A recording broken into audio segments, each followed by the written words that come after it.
আসাদুজ্জামান খান কামাল হচ্ছে বাংলাদেশের কসাই, বুচার অফ বাংলাদেশ। বাংলাদেশে যেই ছোট ছোট বাচ্চা ছেলে মেয়েদেরকে, স্টুডেন্টদেরকে, শ্রমিকদেরকে, রিক্সাওয়ালাকে যে একদম নির্দয়ভাবে খুন করা হয়েছে, তার অন্যতম বুচার হচ্ছেন উনি। তো তাকে যারা প্ল্যাটফর্ম দিচ্ছে, তাকে নিউজ যারা করছে, তাদের আপনি মানটা আপনি বুঝেন। এটা একটা ইন্টারন্যাশনাল এটা একটা বড় রকমের একটা প্রোপাগান্ডা ক্যাম্পেইন। পৃথিবীর কেউ কোনো বুচারকে তার প্ল্যাটফর্ম দেয় না, যে না তুমি আমার তাকে ইন্টারভিউ দেয় না। Asaduzzaman Kamal is the Butcher of Bangladesh.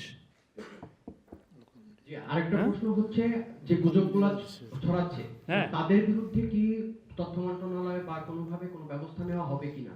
আমরা যারা যারা গুজব ছড়াচ্ছে তাদের বিষয়ে তো আমরা, যদি এটা আইনের ব্যর্থ হয়, অবশ্যই সেই ক্ষেত্রে আইনের যদি কোনো ভায়োলেশন হয়, সেটা তো আইনি একটা ব্যবস্থার বিষয় আছে।